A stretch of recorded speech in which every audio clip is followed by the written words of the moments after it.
In Senegal, a legal paradox is unfolding along the picturesque coastline. Despite laws that designate the land around the sea as public domain, a construction boom is transforming these once communal spaces into private properties. The result is a troubling trend where the Senegalese people are finding their access to the sea increasingly restricted by towering developments and exclusive resorts. As we navigate the complexities of our nation's future, your voice matters. Senegal English Media Group is committed to fostering dialogue, promoting transparency, and amplifying diverse perspectives. Here's how you can get involved. Like, follow, share, and subscribe. Like and share our content on social media platforms. Show your support for independent journalism that seeks truth and accountability. Follow us to stay updated on the latest news, analyses, and thought-provoking articles. Subscribe to our newsletters and channels. Be the first to receive breaking news and in-depth features. Leave a comment. After reading an article or watching a video, share your insights. What do you think Senegal should prioritize? How can we build a stronger, more inclusive nation?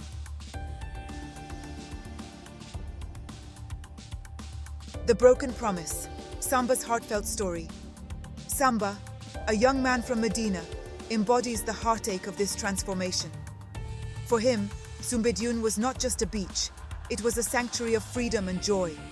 It was here that he and his friends spent countless hours basking in the sun and diving into the welcoming embrace of the ocean.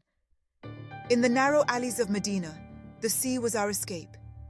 Soumbédioune's golden sands were the canvas of our youth, where every footprint told a story. But now, as I gaze out where the horizon once kissed the sea, I see only the cold silhouettes of buildings.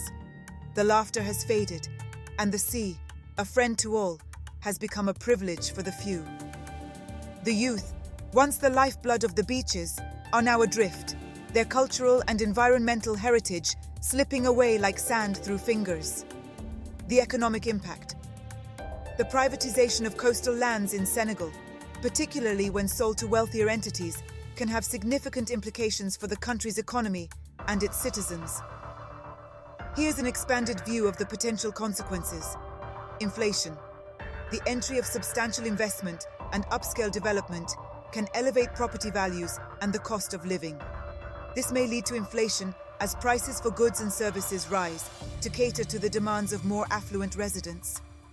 The local population might find themselves unable to afford the escalating costs. Poverty.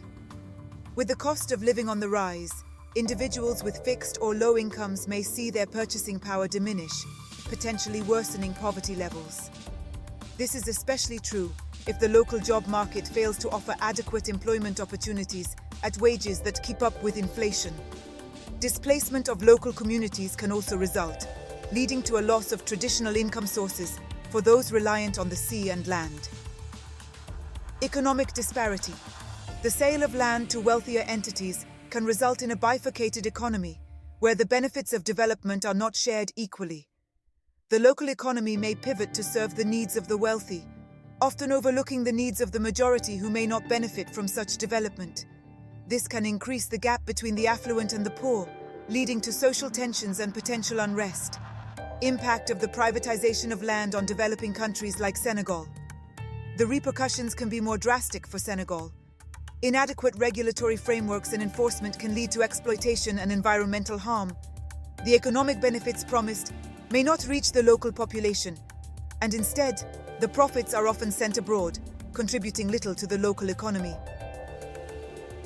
Government's role. The PASTEF party, despite not being responsible for the initial sale of public lands, now shoulders the responsibility to rectify these actions. They must navigate the delicate balance between honoring past commitments and forging a new path of integrity and openness. Government response, charting a new course. The Senegalese government, under new leadership, has acknowledged the public's concerns. They recognize the need to reassess the land sales and explore ways to restore public access to the coastline. As a preliminary step, they have suspended all operations in public maritime zones and are conducting a thorough investigation. The task at hand is complex, involving legal, environmental, and social considerations. The challenge is to reconcile the need for economic development with the imperative to preserve public spaces and uphold the law. The role of the National Assembly. The National Assembly, as the voice of the people, must ensure that any actions taken by the government are transparent, lawful, and in the public interest. They must scrutinize past transactions and advocate for policies that protect the rights of all Senegalese.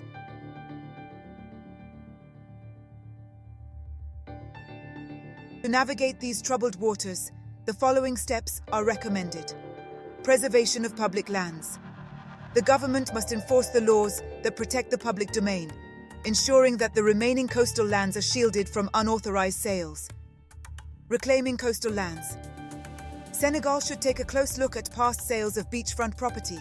If any deals broke the rules about public land, the government might need to undo those sales. In practice, this could mean reviewing past sales, checking all the paperwork and details of land that's been sold to make sure everything was done right. Legal action. If they find out that laws were broken, they might have to go to court to get the land back. Protecting public lands. Making new rules to stop this kind of thing from happening again. Senegal is already facing challenges with coastal erosion and land loss, so it's crucial for the government to act not only to reclaim lands, but also to protect and manage their coastlines sustainably. This includes fighting erosion, restoring beaches, and reforesting coastal areas. These actions will help preserve the environment and support local communities that depend on these lands. Transparency in governance. The past party must live up to its promise of transparency, particularly in the appointment of qualified individuals to key positions. Community-centric development.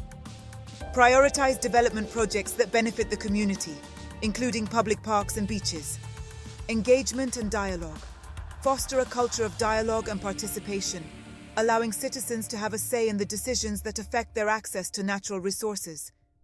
In essence, while the privatization of land can attract capital and potentially stimulate economic development, it is essential to manage such investments in a manner that benefits the local population and does not exacerbate existing economic and social inequalities. Policies must be crafted to safeguard the interests of local communities and to ensure that the economic gains are distributed fairly.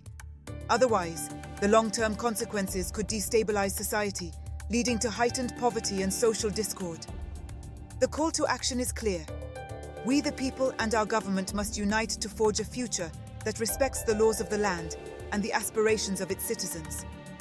It is imperative to preserve the natural resources that belong to all, ensuring that the beauty of Senegal's coastline remains a source of joy and pride for generations to come.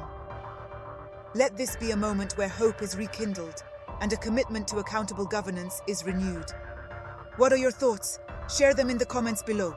And don't forget to give this video a thumbs up, share it, and subscribe for more exciting content from Senegal English Media Group, Senegal's first and only English media outlet.